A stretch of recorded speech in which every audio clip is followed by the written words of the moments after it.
Hey, what's going on? It's Bill Burr, and it's time for the Monday Morning Podcast for Monday, May 18th, 2020. What's going on? How are ya? How you doing? How you doing? How you doing? All right, do you guys believe in, like, ghosts? Do you believe in, like, paranormal shit? Do you believe in Jesus? No, do you believe in,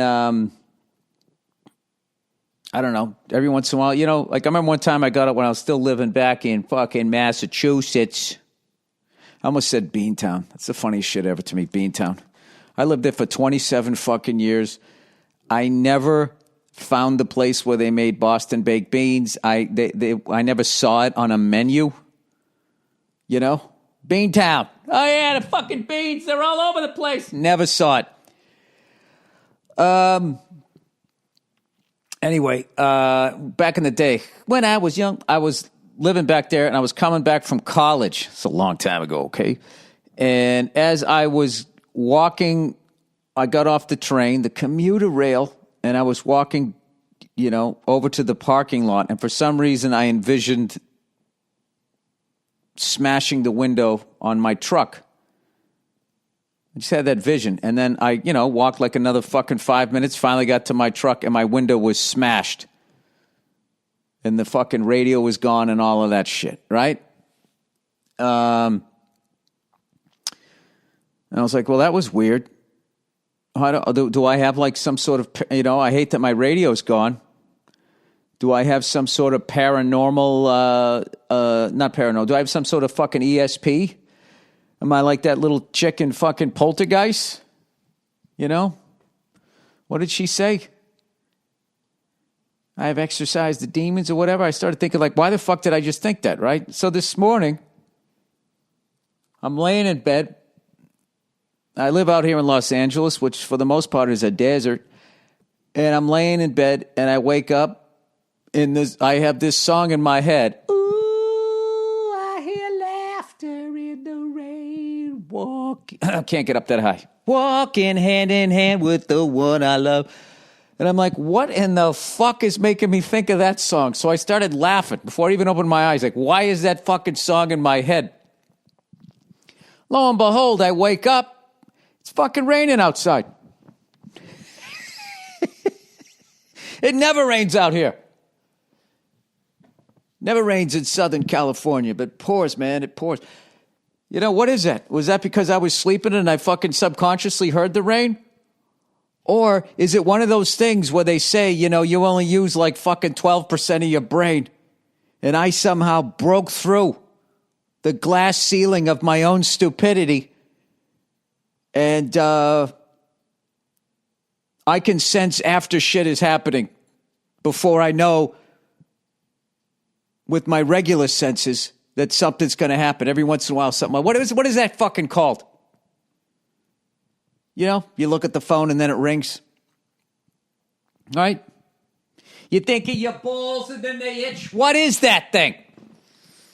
It's fucking weird. It's May. It never rains in May. We have June gloom, but it rains, you know, either somewhere between November and February out here. It will rain like every day for like, it feels like for a month, and then there's no rain for the rest of the year. Then everything gets all green. It looks like Oregon out here. It's fucking incredible. And then gradually it just keeps, you know, the sun every day just dries everything out, and around August or September it all catches on fire, and then we start over again. Then everybody back east looks at these fucking fires like, dude, is it fucking, are you in that thing? It's like, nah, it's like fucking 30 miles away from me, but thank you for checking. What is that called? Maybe I should look that up. Thinking something and then it happens. What is that? A self-fulfilling prophecy? Well, that's not, I wouldn't go that far. What is it called? Oh, I think this means like, you know, I'm going to make the NBA and then it happens. I don't mean that. 5 things you do every day that actually mean you're psychic. Oh yeah, this will feed my ego. There's a white chick with tattoos walking with their sandals in her hands. Okay, this is about psychics. We all have a sixth sense. It's something within you that tells you when danger is lurking. specifically when there's something or someone around you you know you shouldn't trust. Oh, this is going with your gut. Whether it's a new type of feeling or a general sense of knowing something that seems to come out of the blue, people are directed all the time to trust your gut, to follow your intuition. It might sound weird to say to somebody, trust your psychic power. Oh boy, I'm right now. I'm starting to get my senses right now. My sixth sense is telling me that they're going to try to get me to buy something right now. There's some sort of book about psychic power at the end of this article. All right, but when you tell someone to follow their intuition, that's exactly what you're doing. Your personal intuition is the guiding factor when it comes to your abilities. These 5 things you do every day might actually mean you're psychic. Is that like that thing, like you ever see, it might be the way they cut the nature videos, right? But there'll be some little fucking rodent, meandering around, and all of a sudden an eagle or a bird of prey will lock in on it for fucking, goddamn Bravo airspace, right? And the fucking thing senses it like, I got a bad feeling, man. There's something watching me. That feeling you get when you think there's something watching you. All right, so these are 5 things. And there are conscious efforts you can make to help harness your power and get in touch with the universe. Ooh. Okay, this is getting all hippy-dippy. Figuring out and understanding your psychic ability is not in cut. Shut up and just get to it. All right, number 1, you think of someone right before they text you. Thinking of someone right before they text you is actually a form of precognition.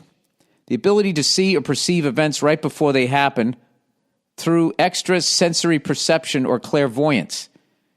Valerie Mesa, clairvoyant astrologer and writer for Elite Daily, explains, at first I had trouble really noticing and differentiating it from every other thought, but with time I realized it was part of my clairvoyance.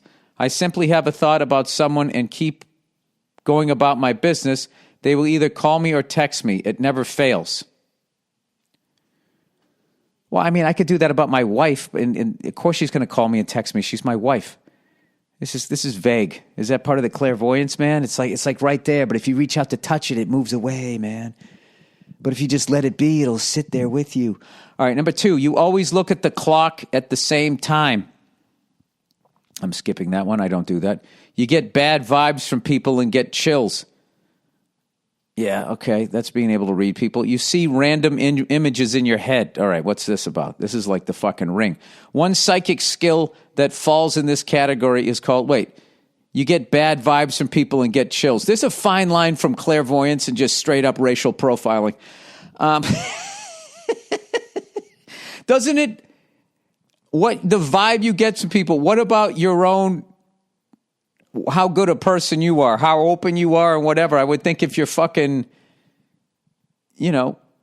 pessimistic, you get that bad vibe more so than someone who's a little more open-minded. You see random images in your head. One psychic skill that falls in this category is called psychometry, or taken object reading. And it's one of the easiest psychic skills to practice. Though it may only come through sometimes, the more you pay attention to it, the more often it happens. Say you're ordering your morning coffee from Starbucks. There it is. There it is. There it is. There's the money, everybody. See that? I was clairvoyant. I knew it was coming. Why couldn't I just be sitting in my breakfast nook drinking a cup of Joe? Say you're ordering morning coffee from Starbucks, sitting on your IKEA chair. Since psychic senses are heightened when we are most relaxed. But what does that have to do with Starbucks? There's plenty of people that make coffee, you fucking cunts. And the moment you passed your coffee, you get an image of a little girl throwing a temper tantrum. As you're walking away, you hear the barista who made your coffee complain about the temper tantrum her daughter threw that morning when she left work. I don't, this does not happen to me. If I started doing shit like that, I'd go to Vegas, and I'd wear like a wizard shirt, which would be stupid because they'd be like, this motherfucker's counting cards. He's trying to throw us off with the wizard shirt, all right? Another form of psychic skill comes into play without holding an object, Dr. Parakis explained. There is clairvoyance, which means clearly seeing images or pictures of the... I don't see that shit. All right. I just heard walking in the rain, and it was raining out. Do you dream about someone and find out they wanted to talk? No. All right. Maybe I'm not clairvoyant. 36 Instagram. Oh, look at the cute lesbian couple at the bottom. Aren't they adorable? All right. What am I doing here? By the way, I'm on Elite Daily if you want to see the adorable couple.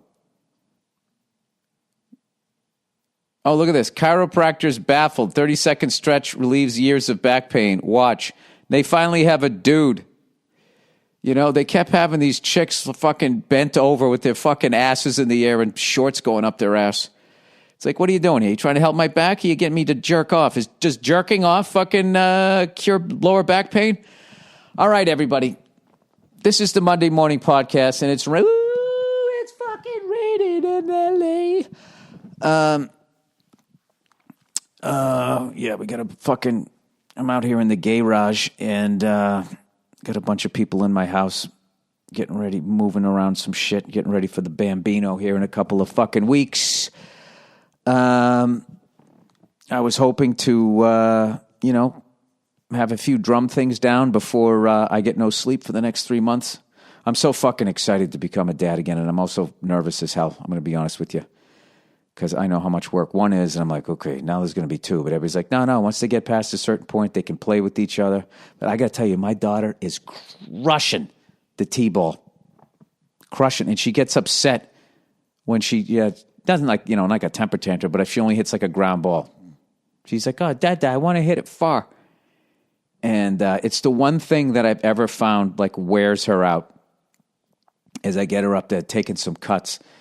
And she had me dying laughing because I'm telling you, she's got that athlete thing. I'm not saying she's going to make the fucking MLB. I'm just saying she's going to be a gamer. So she gets up to bat, right? And she's just crushing these things. And, and then she runs over, she picks up the ball, sticks it back on the T-ball stand, right? So I've gotten her because she was kind of crowding the plate. She was getting up there like Barry Bonds, but she wasn't able to turn quick enough, right? So I told her to stand further away from the plate. So one time when she came back, she was standing too far away.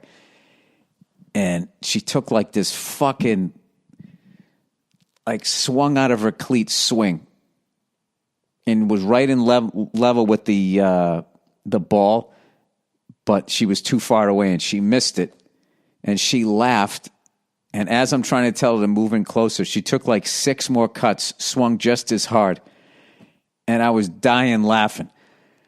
And I moved her up, and then she crushed one. And then she went over and said, she's like, Dad, I'm tired. And she laid down in the grass. First time I ever saw her get tired. So it's like the greatest thing ever because I've never been able to wear her out. She just has like battery life for days. And I would do this thing where we play this game called Ra. Like I'd jump out and then I would fucking scare her. So I've been playing it since she was a toddler. So toddler. So she just still calls it Ra. Like, Dad, I want to play Ra. So I used to chase her around. So I got advice, people saying like, no, you don't want to do that before they go to bed because you're getting their adrenaline going and they're going to be up longer. And I was like, well, I'm trying to wear her out. And I could never wear her out. So I finally found something. But she hit one. I hit one and went up onto the roof of the house. And it got stuck up there. So I had to go, we have a flat roof on my house. So I had to go up there, put the ladder up to get it. So I threw the ball down to her.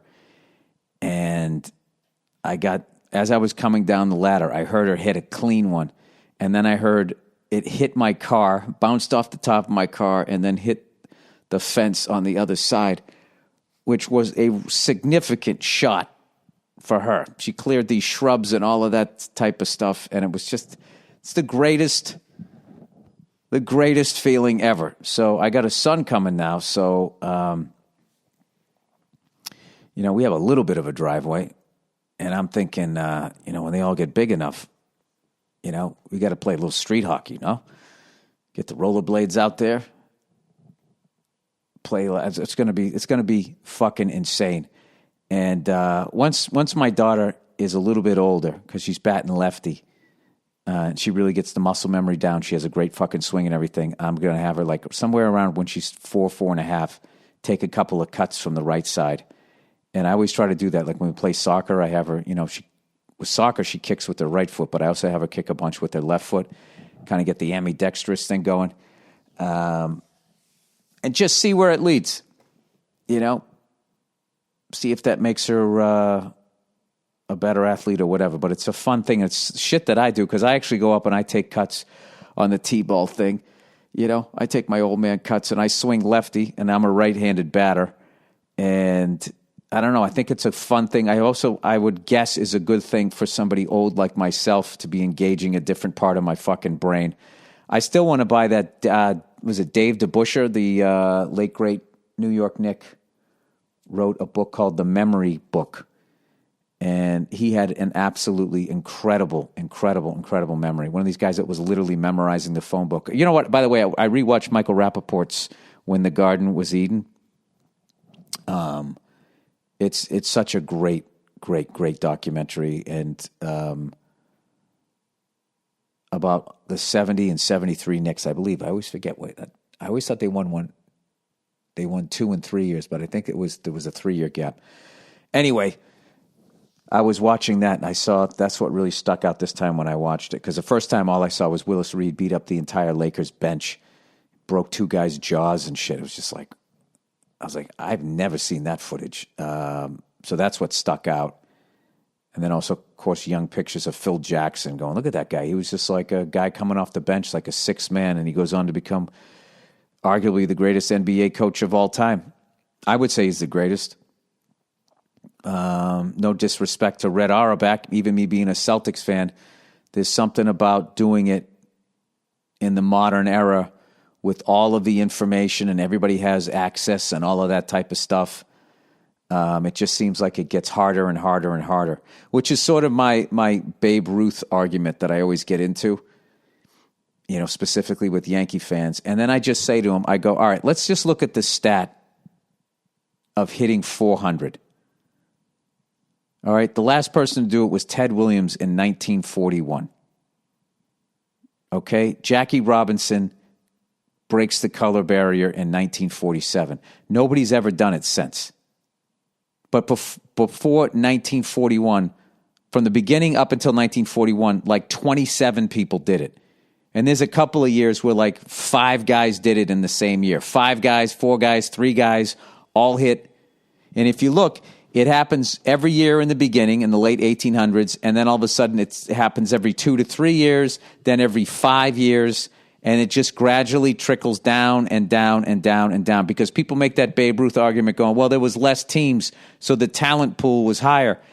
And I 100% disagree with that. I disagree with that. You only had white people. So the upper echelon of white people in that league, I think the Hall of Famers, the Ty Cobbs, the Babe Ruths, could have played any era. But a guy like me, there was a bunch of guys, not like me, but you know what I mean? There was a bunch of guys that never would have made it past AA, AAA, that were then absorbed up into the MLB for the simple fact that, all the, Derek Jeter wouldn't have been, Pedro Martinez, Josh Gibson, Willie Mays, all of those guys weren't there. So I always look at it like once they opened everything up, you got the Babe Ruth of every race showed up. And that's why baseball, I think, got stuck in the past until they let everybody had to do the modern day athlete had to do fucking steroids and they had to juice up the ball to break the records of what 150-pound guys did.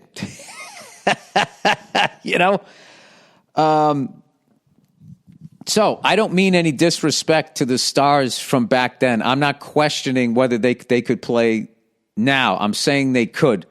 But I'm just saying those other 2/3 of white guys, a lot of whom were pitching fucking to Babe Ruth and Ty Cobb and all these guys hitting 400 and 700 something fucking home runs. I always look at that's the stat that I look at where it's like, All of these people hit numerous years, more than one person hit 400 in a year. And then all of a sudden, after 1941, no one can ever do it again. Closest guy, I think, was George Brett. And you think of some of the hitters, George Brett, Rod Carew, Pete Rose, Wade Boggs, Tony Gwynn, just master, Ichiro, Suzuki. I mean, what do you think those guys would have fucking hit? Okay, and I'm not saying that they would come back with this, go back in time in like, if they went back in time, we're just born back then. So it's all the same nutrition, all the same knowledge and all of that. They would have hit fucking 400. They would have. They all would have. That's what I'm saying. Oh, he's trying to start a sports argument. All right. Now, let's talk some old NFL. All right? I'm trying to avoid all of the bullshit in the fucking news. Old NFL, shit that I learned this week. All right. So, they don't count NFL titles. This is if you're new to the podcast, all right? If you've lost your sense of taste and smell, and now you're quarantining by yourself, and you're listening to this podcast, welcome. So here's some NFL stats that I got. I don't even have them in front of me. Should I bring them up so I'm 100% accurate? I'm trying to do the Dave DeBuscher things and fucking memorize them here. But, all right, open. Here we go. NFL. Started with NFL QB history, and then it came to this. All right, so here we are, ladies and gentlemen. Today we're going to talk about the kicking game in the NFL. All right, now if you're like me back in the day, when you used to watch the old black and white footage of field goal kicking. Back in the day, people used to kick straight on. They didn't kick the soccer style, which came about in like the late 60s, early 70s. I don't quite remember when. So, what the hell is this? Come on, you fucking cunt. Every time I try to open a window and be smooth as I'm talking, it never fucking works out.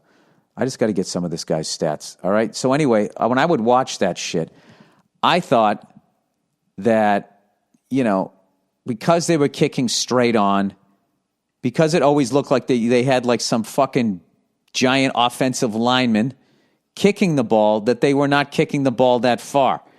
That was sort of true. Because I just feel like coming straight on like that, like how much weight could you get behind it? How far could you kick it? It just seemed like it was a more inefficient movement with your leg as opposed to coming in soccer style. It seemed like you could bring your leg back further with coming in soccer style than you could straight on. And I believed all of that shit, which I think is essentially true because everybody kicks soccer style now, so it must be a more efficient way of doing it. But as far as like people not kicking it that far, I thought that was true until I read about Lou Groza, an original Cleveland Brown. Played with them from 1946, I believe, to 1967. Now, I have his Wikipedia page up here, so I'll be able to tell it. This guy was 6'3", 250 pounds. All right? He played offensive tackle, and he was their field goal kicker. So that was what, when I looked at the highlights, I didn't respect it the way I should have.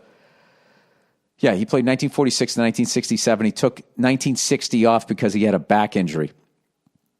And then came back from 61 to 67. And he was just the place kicker at that point. And what's amazing is that 1960 he took off. I can only imagine the rehab back then for your back. All right, what you want to do is touch your toes and stand up as quick as you can. Here, pick up this refrigerator. Can't imagine what the rehab was. So he then played from after his back injury 61 to 67. Now here's the thing about this guy. He was the first guy that could accurately hit from beyond 40 yards and could hit a 50-yarder. And up until Lou Groza came along, like the kicking game was really overlooked by everybody in the NFL. It was all about, for the most part, running the ball in or throwing the ball, scoring a touchdown, and kicking the extra point was like whatever. But nobody really took into consideration that, field goals, missed field goals, and all that can really, they just didn't have the stats. And all of a sudden, and also people couldn't kick it as far as Lou Groza. So Lou Groza comes in and could kick the ball a country mile, as they say. And this is, okay, he was basically the first Adam Vinatieri, okay, because the Cleveland Browns were in the All-American Football Conference the entire 4 years that league existed, 46, 47, 48, 49. All right? The Cleveland Browns won all 4 of those league championships. And then you might say to yourself, well, Bill, it wasn't the NFL, so those championships don't count. Fine, whatever. I get it. 1950, the Browns joined the NFL, and guess what they did? They won the NFL title and went to the NFL title game 6 straight fucking years, winning 3 of them.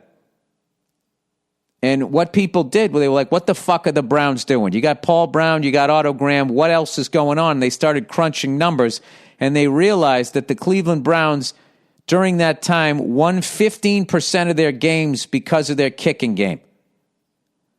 And they started to understand that, the fact that they could drive down to back then, the field goal posts were right on the goal line. So if you got down to the 40-yard line, just 10 yards into the other team's, or midfield, right? No, 42-yard line, right? You were in Lou Groza's range. And he would come and he would kick. And in fact, in 1950, when they played the NFL title game, with seconds left on the clock, he went out there and kicked it right through the uprights to win it. And they asked him afterwards, they said, Lou, were you nervous? He said, no, I knew it was going. I knew I was going to make it. This guy had the championship gene, right? So he ended up, let's see, how many points this guy had. He ended up scoring, this is a tight end too, so these were all field goals. He had 1,200 points at the end of his career. His career point total was 1,603. Part of those, 1,349 were in the NFL. Counting his AAFC years, his career point total is 1,603. They actually had something called the Lou Groza Rule. There's the Mel Blount Rule. I'm kind of into that shit, rules named after football players.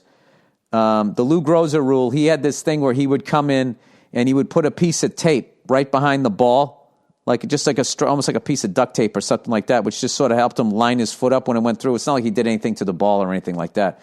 And he was just crushing it so much, they said, okay, you can't do that anymore. And then, you know what he did? He continued to kick another 1,000 fucking field goals. But he was the original Adam Vinatieri. Lou the Toe Groza. You should know this guy. He played for the great Cleveland Brown teams. He won 4 NFL titles. 1950, back-to-back in 54, 55, and then they won in 1964.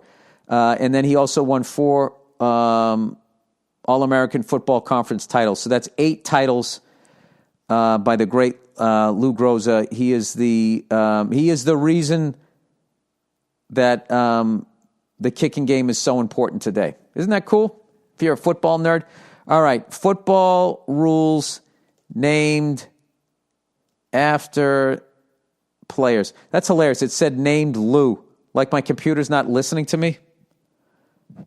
The Bill Belichick rule. The Bronco Nagurski rule. The Ken Stabler rule. That's the fucking you can't fumble the ball forward. The Emmitt Smith rule. The Greg Pruitt rule. The Hines Ward rule. The Lester Hayes rule. That's Stickum. Phil Dawson. 11 rules named after people. All right, here we go. What a great fucking topic this is. All right, the Bill Belichick rule. Since 1994, NFL quarterbacks have been permitted to wear speakers in their helmets, enabling coaches on the sideline to communicate plays to them without the use of hand signals. Beginning in 2007, lime green stickers were used to mark these. What the fuck? Just moved. Lime green stickers were used to mark these radio equipment helmets.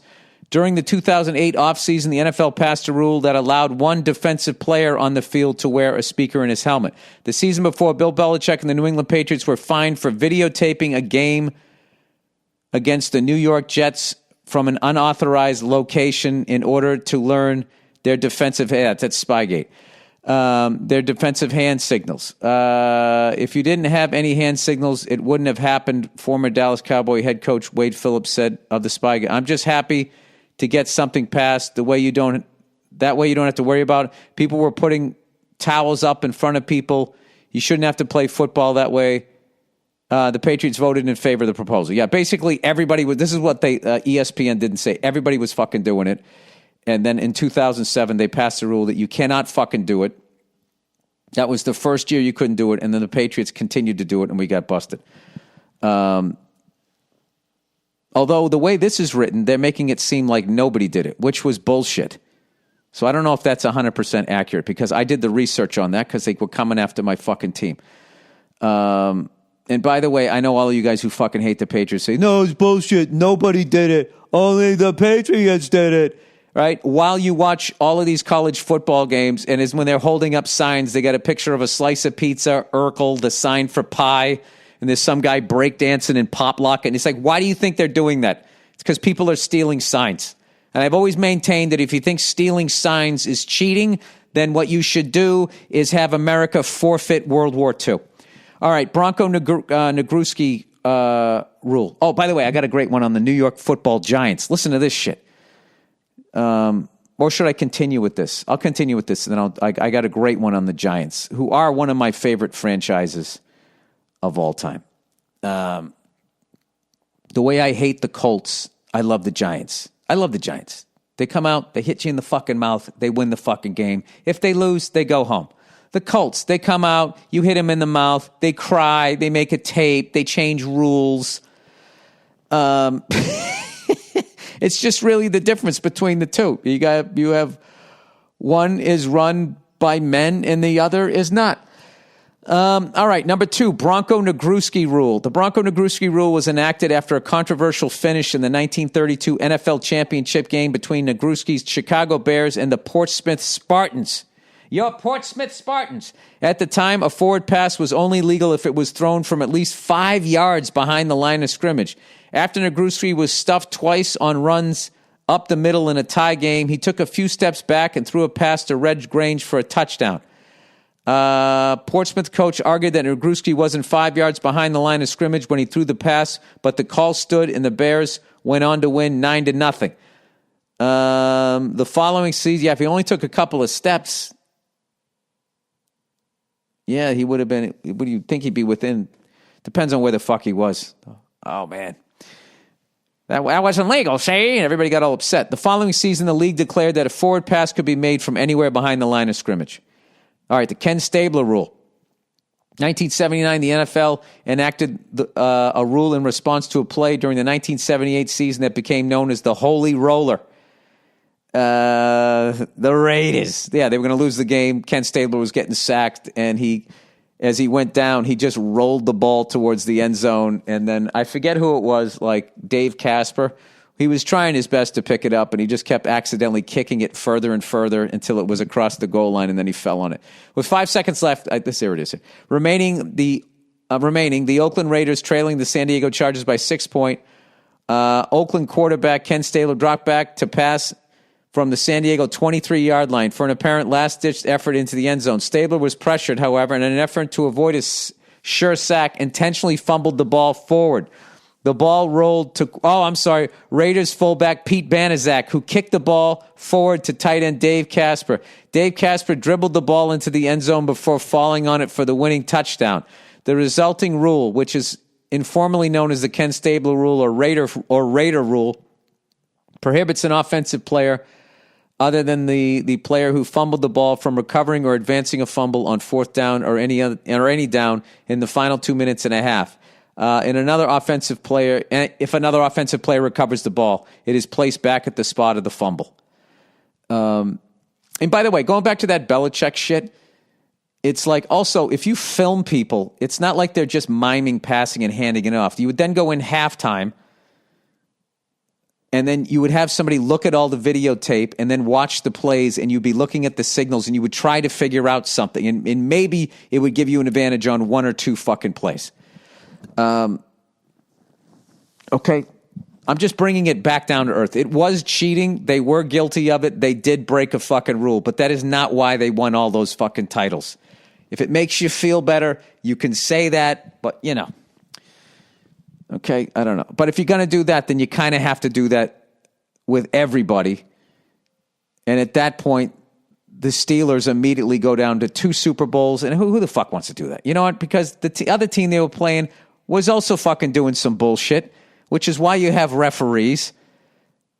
And then what? Then you're going to reward it to the lesser team that was also cheating but didn't win? I don't get it. All right, Emmitt Smith rule. In 1997, the NFL enacted Player Conduct Rule 12, Section 3, Article 1, which prohibits a player from removing his helmet while on the field. The rule was informally named after Smith, the Hall of Fame running back, who had a habit of removing his helmet to celebrate touchdowns, including after the TD he scored on his first carry of the 1995 season. Quote, I had just come off a serious injury, and all I read about was how I supposedly had lost a step, that I was on the downside of my career, Smith told the Dallas Morning News. I went 60 yards my first carry, and my hamstring didn't pull. I was excited.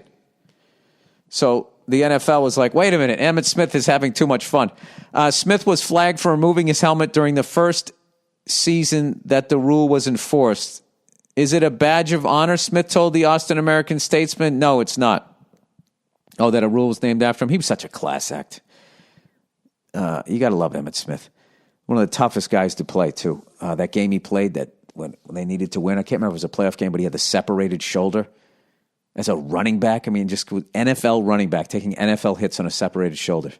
Unreal. All right, number 5, the Greg Pruitt rule. Cleveland Browns running back Greg Pruitt was one of several NFL players who wore tearaway jerseys during the 1970s. Oh, man, that's like, who was that guy who used to play for the fucking Buffalo Sabres? He was one of their fighters. It was the funniest shit. He had like tearaway fucking pads and shirt, and he would go to fight Ty Domi, and all of his fucking clothes Ty would grab him, and his shit would just come off. And then the other dude would be fucking hanging on to Ty's fucking jersey. And what's he supposed to hang on to? His fucking chest hair? Now I got to look this guy up. See, this is how I go down the rabbit hole. Buffalo enforcer tear away jersey. Who the fuck was this guy?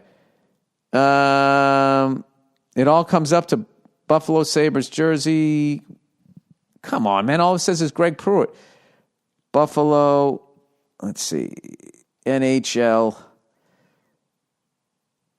All right, I'm going to put Ty Domi. Where the fuck is it?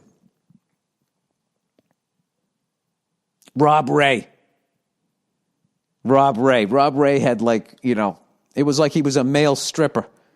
You just look at his jersey and his pads would come off, and then he would be shirtless. You had nothing to hold on to, and then he would just grab your jersey and beat the shit out of you. And there's this great clip of Ty Domi in the penalty box yelling at Rob Ray, like making these gestures, talking about his tearaway jersey. And Rob Ray just goes like 0-3, saying Ty Domi was 0-3 against him. It was fucking hilarious. I loved the NHL back then.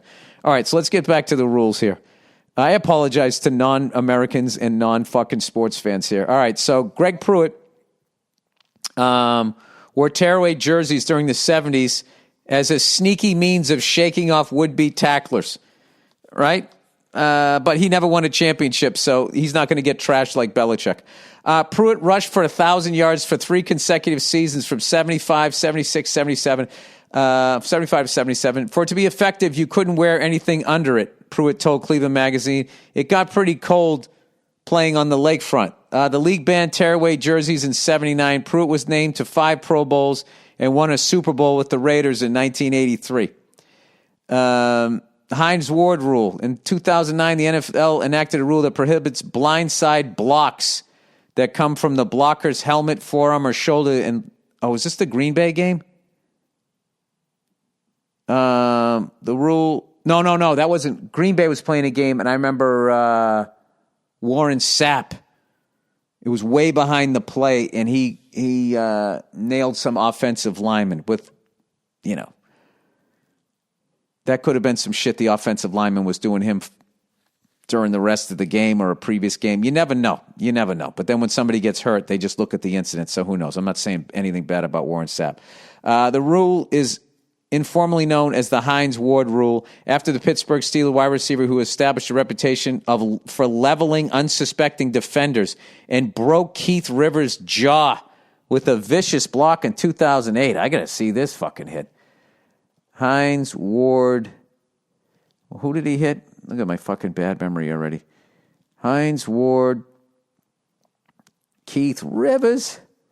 Keith Rivers. You guys are telling me right now you're not looking up this fucking hit? All right, here we go. Playing the Cincinnati Bengals. No love lost here. Oh, I don't care about your solar fucking cigar lighter.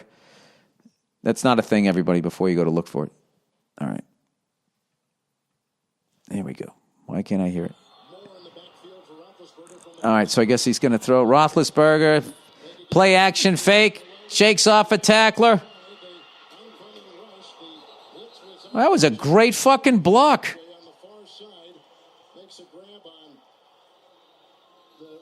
Hines-Ward getting some payback. Oh, my God, that was a linebacker.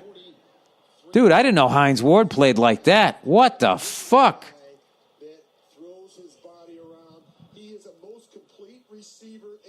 Oh, wow. He hit him right in the jaw with the crown of his helmet. Okay.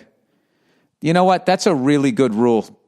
That's a really good rule, and also respect to Hines-Ward that all these guys that were fucking him up over the middle, he had a chance to fucking hit one of them back, and he did. Wow, that was a linebacker, too. That was no joke.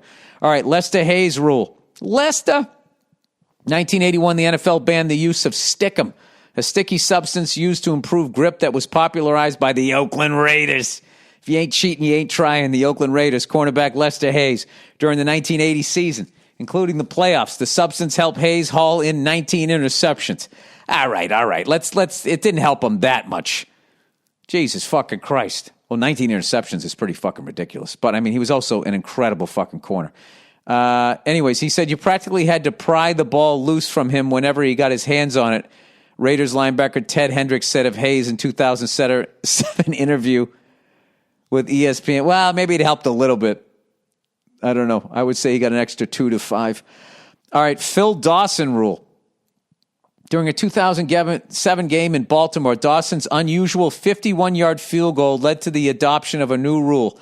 Dawson's kick, which tied the game, was initially ruled no good as the ball deflected off the left upright and down off the stanchion support behind the crossbar before bouncing back over the crossbar and into the end zone. Oh, that's like a hockey goal. The puck went all the way over, came back out. It's a goal.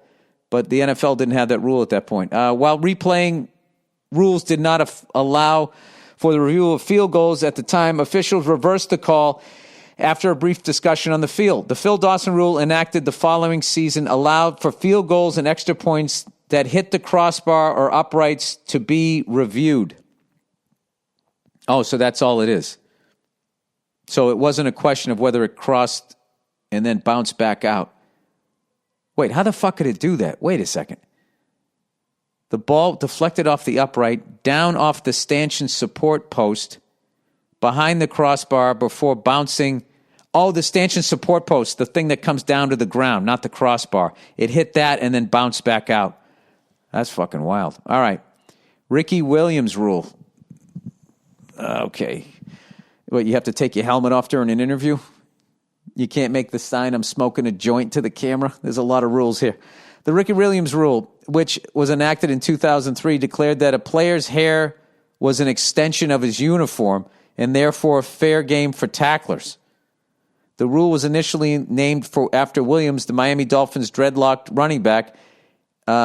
It's probably not a coincidence that most NFL players with long hair play defense, but defenders aren't entirely safe from the dangers of hair pulling. In a 2006 Kansas City Chiefs running back Larry Johnson dragged Pittsburgh Steelers safety Troy Polamalu down by his hair after an interception. The dude had hair, Johnson said of his tackle. What do you want me to do?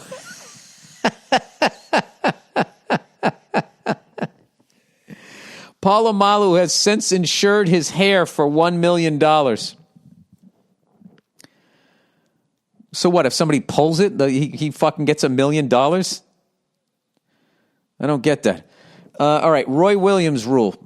Polamalu, by the way, one of the greatest fucking players of all time. I love when he would time the snap and just jump over the line and fucking tackle the quarterback as he was trying to hand the ball off. The fucking guy, he's the only guy I ever saw that can consistently do that, or did it enough times that when I think of him, that's what I think of. Roy Williams rule. Okay, the rule banning horse collar tackles, in which a defender whips a player to the ground by grabbing the back of his shoulder pads. It's really behind the neck, isn't it? I mean, that's where you can get your hands in. Is informally named after Dallas Cowboys safety Roy Williams, was enacted before the 2005 season. Now, I thought they got rid of that way back in the 80s or 90s. Williams broke Terrell Owens' ankle and also ended the season of Musa Smith and Tyrone Calico. I hope that's how you say his name. With the horse collar tackles in 2004. I play by whatever rules the NFL lays down, Williams said after the rule was enacted. If there's a type of tackle that's legal, I'll use it. If it's not legal, I won't. It's as simple as that. Yeah, it wasn't illegal. Now it is. Now I won't do it. Great answer. Williams was suspended for one game in 2007 after being flagged for his third horse collar tackle of the season. All right, well, he didn't really back up the talk, but, his heart was in the right. It's a bang-bang play. All right, number 11, Tom Dempsey. Rest his soul. New Orleans Saints kicker Tom Dempsey was born without toes on his right foot and wore a modified shoe with a flattened and enlarged toe surface. Lou Groza also had a straight toe on his kicking foot. All right, Dempsey booted an NFL record 63-yard field goal to beat the Detroit Lions in 1970. In 1977, the NFL enacted a rule that required any shoe that is worn by a player with an artificial limb on his kicking leg must also have a kicking surface that conforms to that of a normal kicking shoe. All right, so you can't have like the front of your shoe look like one of those tackling sleds. In 1956, the Lou Groza Rule banned the use of artificial aids for kickers. Groza, a Hall of Famer for Cleveland, used a strip of tape to line up his kicks and a special tee to help guide the ball off his foot. Well, I mean, they didn't have tees back then, and he went out and he made his own. I mean, what the fuck are you going to do? That still doesn't make you kick a 50-yarder. You still have to fucking do it, because I could kick that off of that tee all the fucking time. Forever, and I still wouldn't hit one. All right, so anyways, let's get back to the Giants thing. Then I'll mercifully end this sports talk. Jesus Christ, I've done almost 50 minutes of talking sports here. Sorry, guys, it's a pandemic. I mean, I'm quarantining here. What am I supposed to do? All right, let me ask you guys a question. When you guys think of a franchise that lost the big one, all right, consistently lost the big one, and it is a part of their franchise like DNA that this team gets there and then loses. There's a lot of people on Lake Erie right now hanging their heads, and I'm not talking about Cleveland Brown fans. I'm talking about the Buffalo Bills. The Buffalo Bills are viewed, and when you need a reference, Chris Rock made a reference to them. You won't get any pussy until the Bills win the Super Bowl, I believe was the joke. So they are the modern era, because they lost 4 Super Bowls in a row, 90, 91, 92, 93. They lost to the Giants, the Redskins, and then back-to-back to, how about them Cowboys, right? So, who did they take the monkey? They took the monkey off the back of what team? The 1980s Denver Broncos, who lost in 86, 88, and 89. Blown out in 89, right? So they still would have been considered losers, but not as bad as the Buffalo Bills. And then also the fact that the Broncos, Elway, and Terrell Davis, those great teams went back-to-back in, I believe, 97, 98 seasons. Right? But still, everybody looks at Buffalo because they lost 4 in a row. The Broncos lost 3 in 4 years, and the Broncos kind of took the spotlight off of the Minnesota Vikings. The Minnesota Vikings lost 4 Super Bowls. I'm doing this from memory. It was Super Bowl 4. They lost to the Chiefs. Then they lost one of them to the Vikings. It wasn't the perfect season. That was the Redskins lost. And Gary Premium almost fucked that up with whatever the fuck he was trying to do. So I think they lost Super Bowl 4, Super Bowl 6, maybe. And then they lost, well, Cowboys won 5. Wait, 70, 71 was Cowboys. 72 was the perfect season. 73. So probably 73. And then 74, they lost to the Steelers when L.C. Greenwood had the gold high tops. And then they lost to the Raiders on the 76 season, Super Bowl 11. So they from Super Bowl 4 to Super Bowl 11, they lost 4. So they were considered they couldn't win the big game. The Dallas Cowboys was considered they couldn't win the big game just because they lost back-to-back NFL title games, one in the Cotton Bowl and one in the Lambeau Field, the Ice Bowl. That was 66-67. But the biggest disaster, if you were a fan, believe it or not, was if you were a New York Football Giant fan in the 50s and 60s. All right, the New York Giants. The New York Giants won the NFL title in 1956. Okay, and then they lost the NFL title, the title game, championship game, the original Super Bowl. They lost that game in 58, 59, 61, 62, and 63. Okay? By the way, that is 1, 2, 3, 4, 5. They lost 5 Super Bowls in 6 fucking years. And I feel bad for Y.A. Tittle because he came over from the 49ers, which were historically a losing franchise at that point.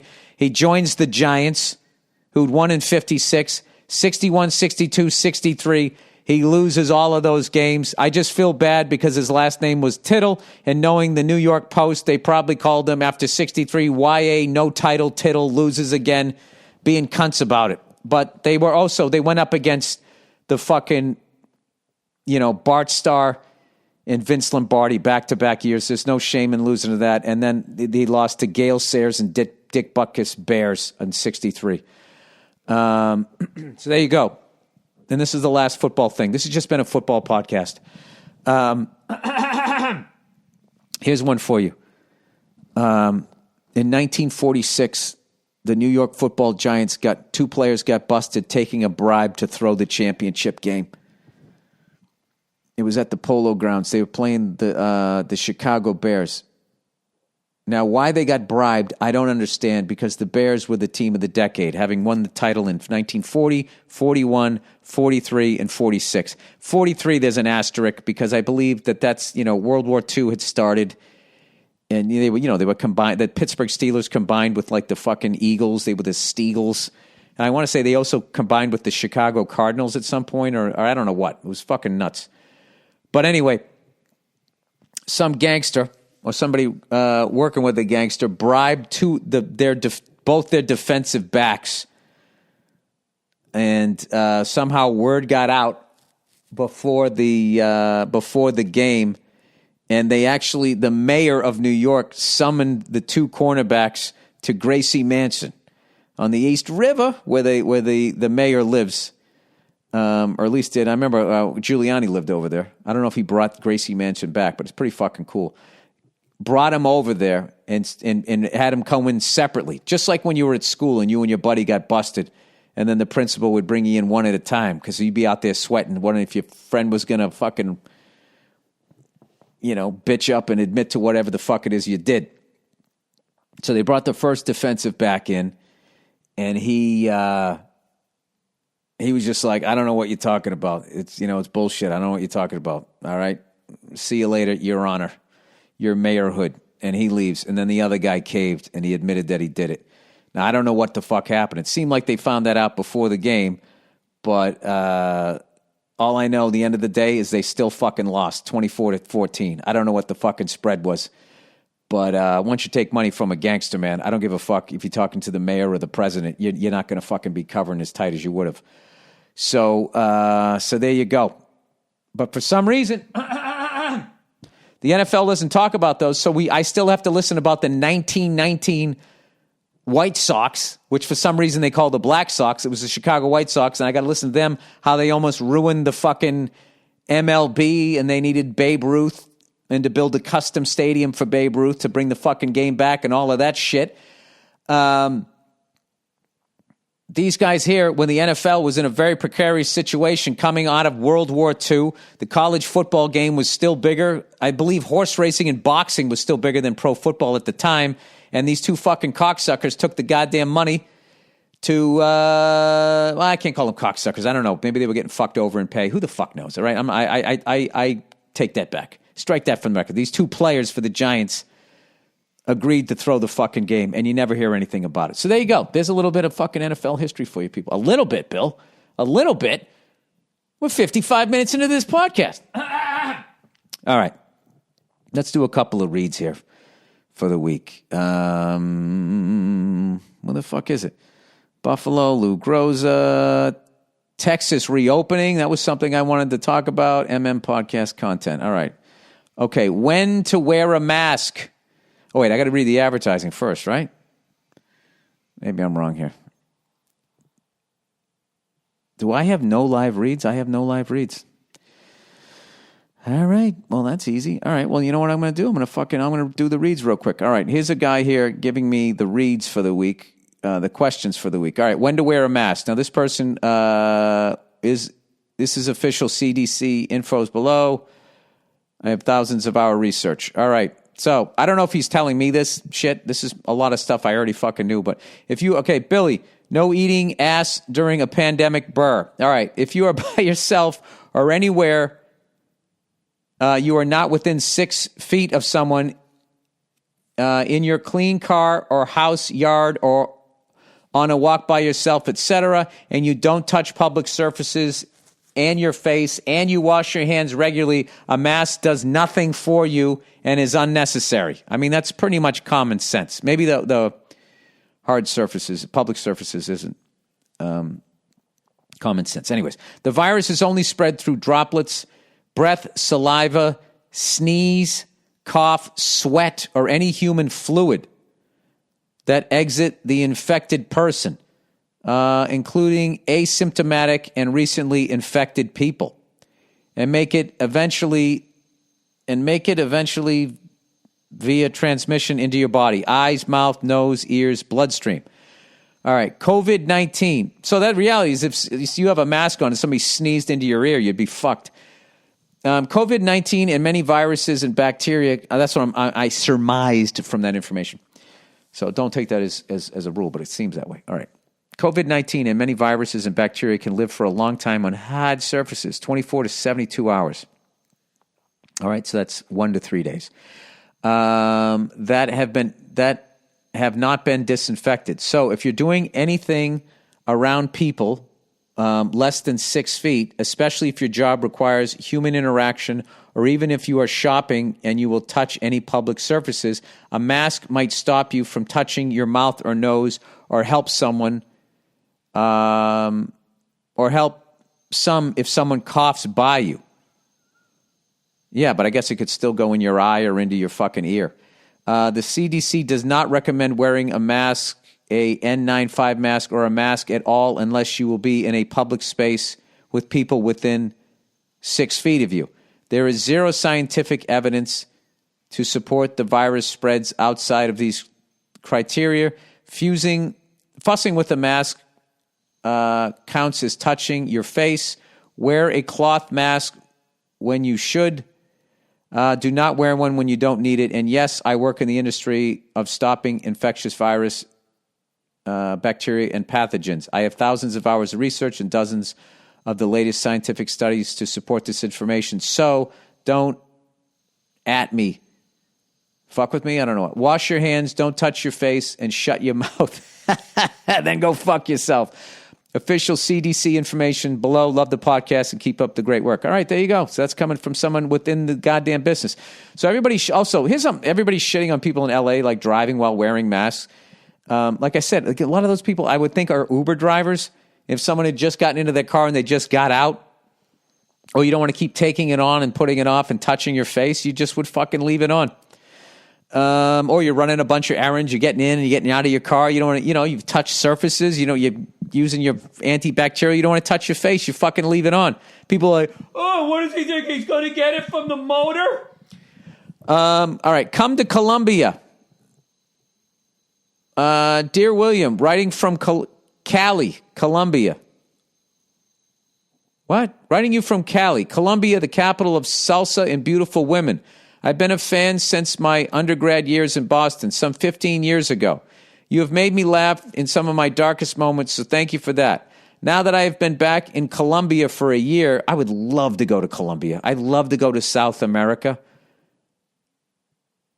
I mean, it's arguably some of the most beautiful people, the topography. It's incredible.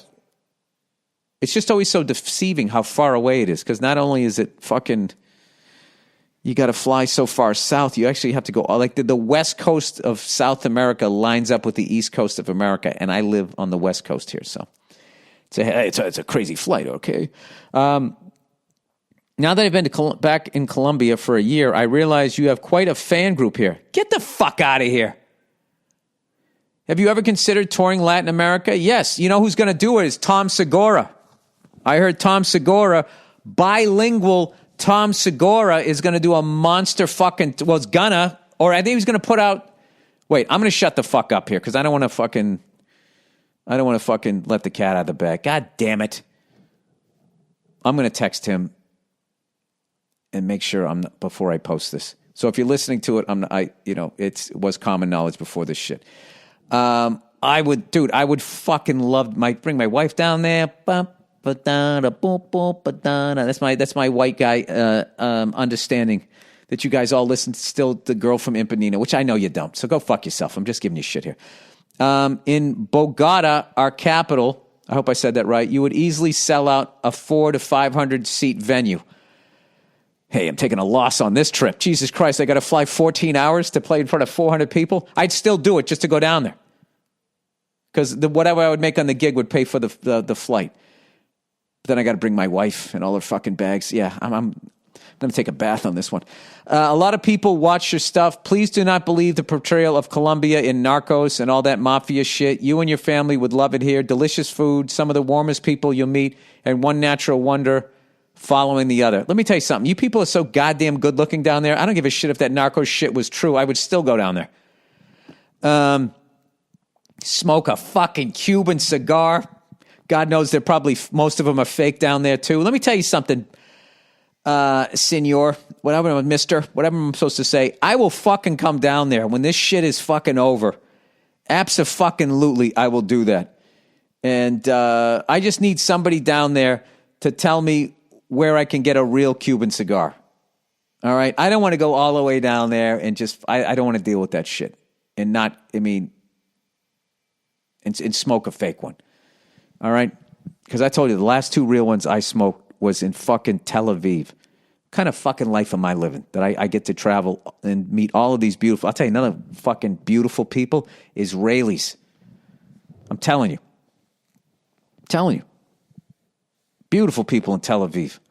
Okay? And not to start some shit here, the Palestinian chicks were beautiful too.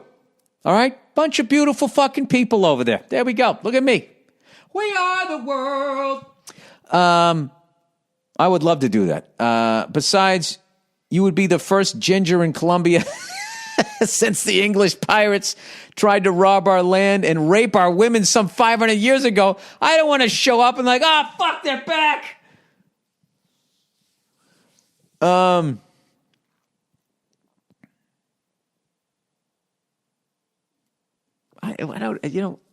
don't understand raping. I just don't understand rape. I mean, that's like fishing in a stocked pond. I mean, where's the satisfaction in it? Wouldn't you, talk some shit. See if you can fucking make it happen. The fuck are you going to do after you do that to somebody? Walk up and slap a fucking ice cream out of some little kid's hand? Why do they put rapists in jail? They should just fucking kill them. Anyway, so California is open too. California is open too. Hey, you ginger coastal fuck. Listen to the Thursday rant May 14th on Wisconsin opening up and wanted to let you know, city boy LA ass, know that we also have fat asses already sitting in bars and restaurants in the great state of California. Yeah, I realize that, but not LA.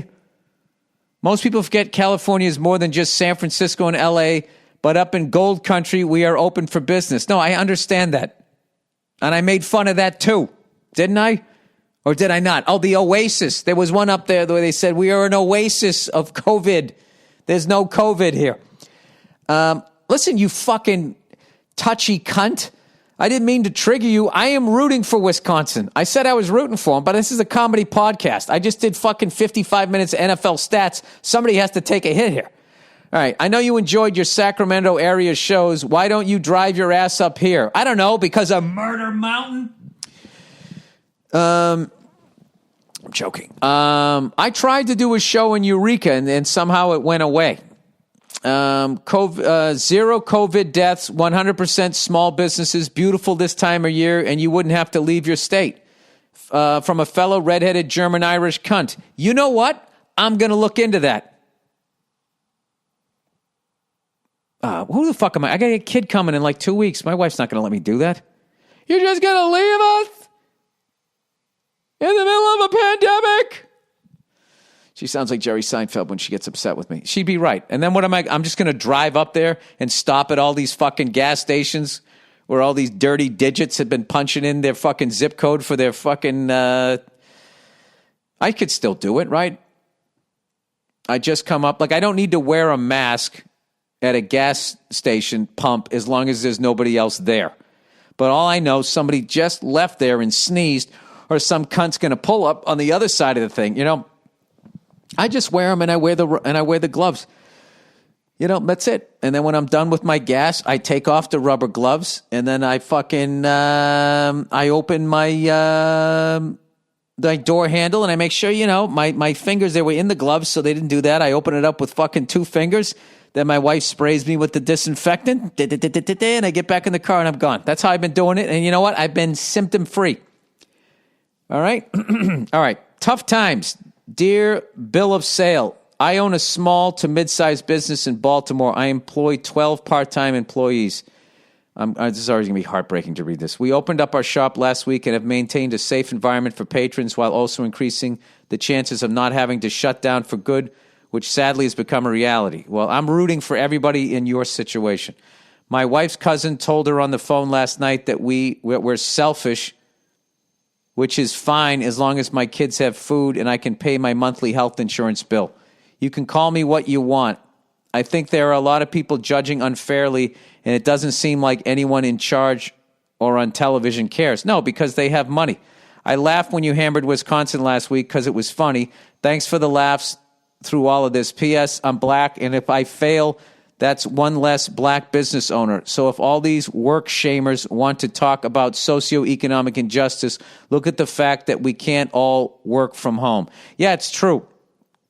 Like something's going to... I think the big thing now is that first email, if that was correct, that information, and this person actually does work from the CD, does work. I mean, I don't know. They just said that they did, so I didn't vet any of that. If everybody really knew what the fuck they needed to do to prevent the spread of it, I think that that's what needs to happen. And then all these geniuses who are going to come up, hopefully, with a cure. You know, I think that's what we're going to gradually work towards. Everybody needs to be educated. So I would suggest going onto the CDC website, podcasts like myself, and that I would not be looking at like that's 100% accurate information, because I just read something from someone who declared that they do all this shit, and I don't fucking know. So I would listen to what they say, educate yourself, go to their website and all of that. And then hopefully we can slow this thing down, and then when they gradually open everything up, I mean, that seems like right. Everybody's just patient. You stand there, you obey the 6 feet rule. You go in when you can go in, and then I also suggest, as much as you can, if you can afford it, to buy. There's a toy store. There's a toy store in Mammoth, California that's been there for like 40-something years that we got to know just from going, we had some friends out there and all of that. And there's a nice strip of stores in Mammoth, California that I would like to order some stuff from just because I heard that, that they're really hurting. And this is like the thing that I don't want to see go away because it's bad enough that there's so many fucking Walmarts and these giant fucking places that have knocked out. Because it's such, if you Google Earth it and you just go down that street, you'll just see it's what downtowns used to look like. And it's what the Walmarts and all those things destroyed. But something new always does come along and then destroys the old thing. But I don't know. There's always just something cool. I don't mind either one. I don't mind a superstore and I don't mind a mom and pop. I think there's a world for both. And I just know that the superstores can ride this shit out way longer than the other ones. So I would hate to see that happen because I have not had good experiences doing business with corporations. They are so fucking broken that they consider stealing from you.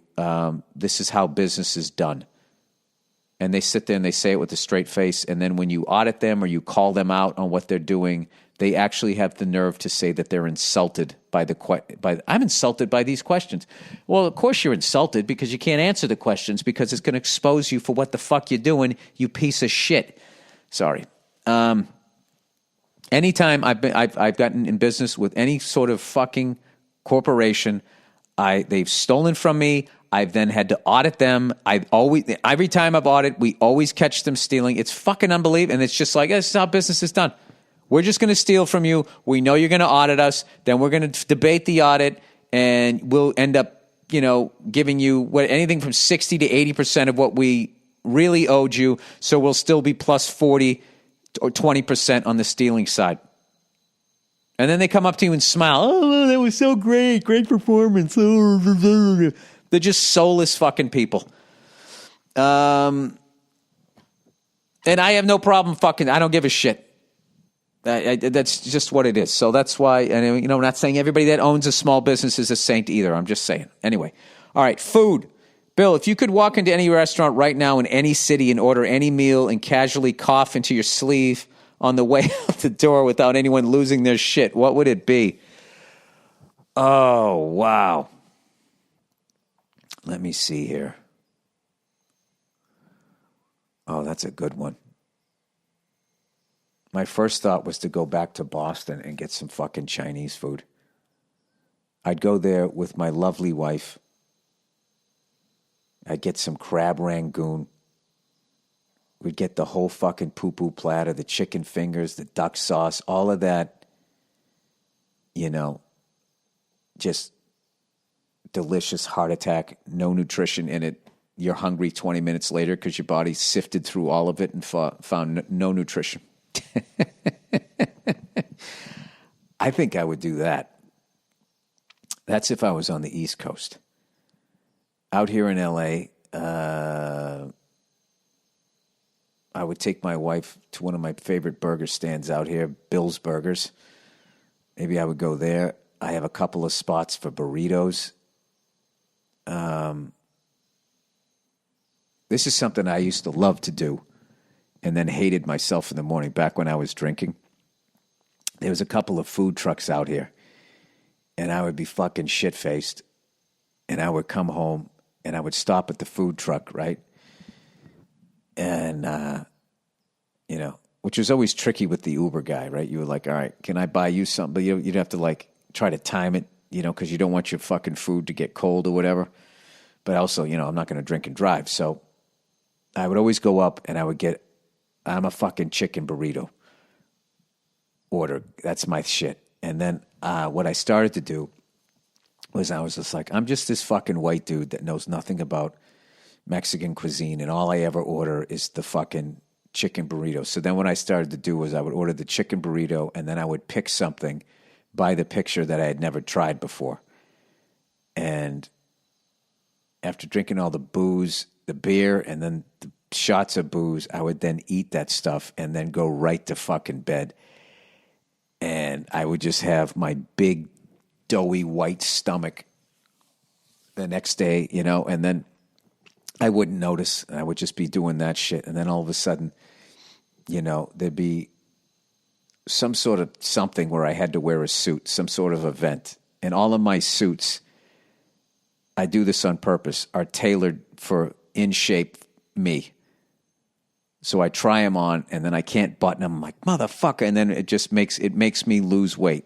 The worst thing that you can do to yourself and the length of your life is to let out your pants in your suit, is to go and buy bigger fucking clothes, is to start just wearing sweatpants and tracksuits everywhere you go, even though I love wearing that shit. You have to be careful because you won't notice that you're putting on weight until somebody says something. And usually that's about 15 pounds in. And who the fuck wants to have to lose 15 pounds?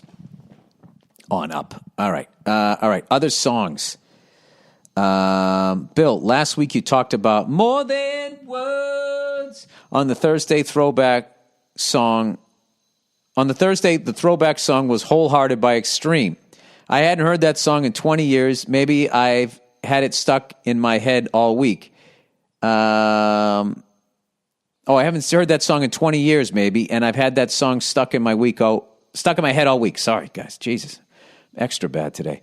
It got me thinking about bands that were known for one song but had another great hit that was forgotten. Maybe this can be a segment.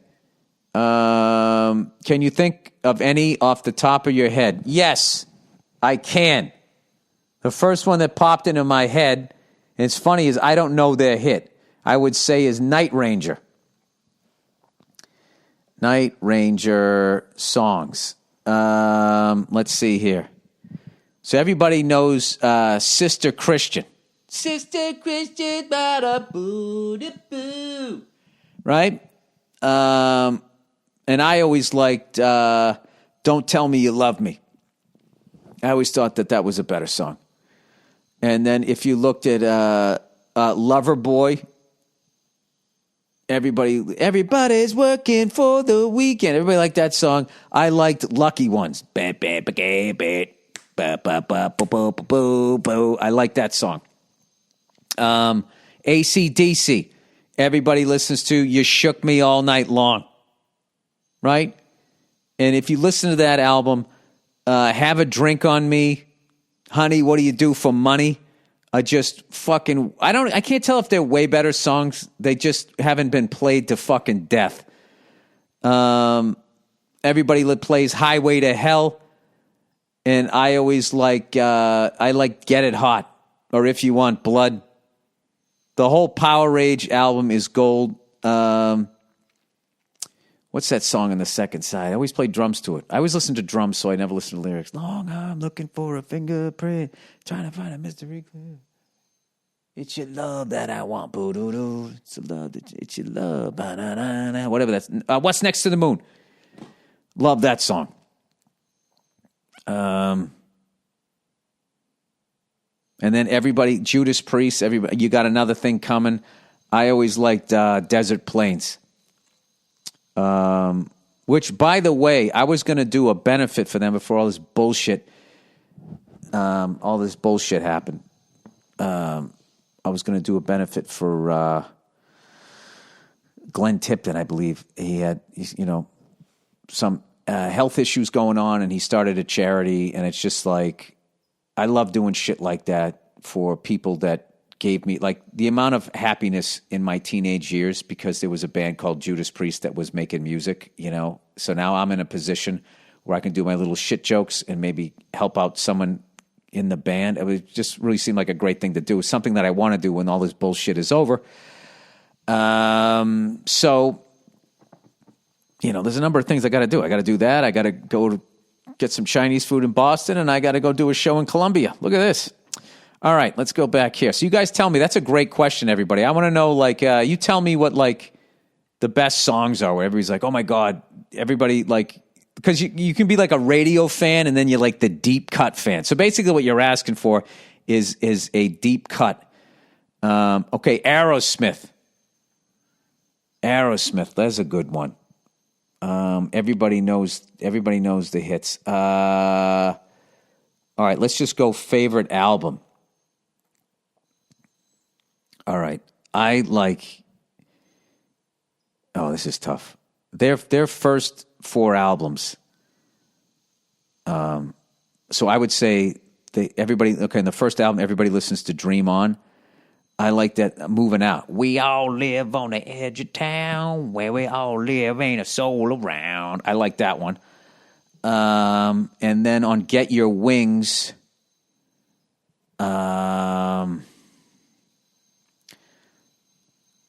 Let's see. Lord of the Thighs. I'm going from memory here. I just know all the drum beats. I'm singing the drum beats, and I'm trying to remember. SOS is a good song. And what is the one? She's a woman of the world, and God, she knows it. I just love the breakdown. I love Joey Kramer's drumming in that. I love his drumming in general, but I just love that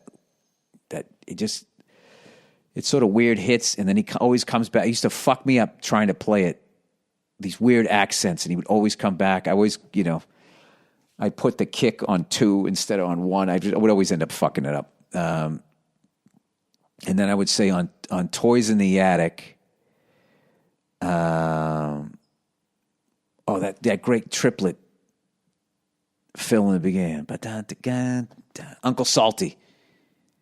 I always loved the drum fill that went into that, and then I also loved the chorus on the bell, and then on the toms. I love Joey's drumming on that. And then and just on Toys in the Attic. But then when he does the crash cymbal on the end of 1 and the end of 3, I think, and then he still hits the backbeat on the snare to keep it going, sort of a Phil Rudd thing before Phil Rudd came on the scene right around the time. It's fucking such great drumming. And then on Rocks what is that song? Something walking on Gucci, Saint Laurent, barely stay on 'cause I'm so goddamn gone. Whatever that fucking song. It's the first song, second side. Unless you've got it digitally, I don't know what the fuck. I could kind of do that for every favorite band of mine. Iron Maiden, all that. That's a great topic. I'm going to hear from you guys. Let me know about those ones. All right, 80s videos. Hey, Bill, I thought you might get a kick out of these videos. I like watching old PSA promotional videos for some reason. And here's one called Shake Hands with Danger. It's from 1980. It's about working safely around heavy machinery, but the way it's narrated and scored is really funny. All right, I'm going to post all of these. The next is a music video called Pump Iron. The song is about a guy who hates his job and gets bored and irritated easily, so he goes to the gym constantly to work out his stress. There's a part in the song where he basically says, my family is pissing me off and I have too much work to do around the house, so fuck it, I'm going to the gym. I'm not doing it justice, but I think you'll like it. Are you fucking kidding me? That's some of the greatest lyrics ever written. Just a couple of things for you to fill your time while you're in lockdown if you want. Thank you for the podcast and everything you do. You keep me out of my own head at work and for a few hours a week, and that makes a big difference. All right. No worries. I gotta wait a minute. I need to post both of these is what I need to do. All right. That is the podcast. I got to check with Segura. Don't forget to do that. All right, cool. All right. Thank you, everybody, for listening. I hope some of the old NFL and COVID information was helpful. Send me your songs. Give me some deep cuts of your favorite bands. And I know I have way more than that because I would listen to the radio and like the band would come on like, why the fuck are they always playing this song? Why don't they play this? Give this other one a fucking chance. All right, that's it. Go fuck yourselves, and I'll check in on you on Thursday.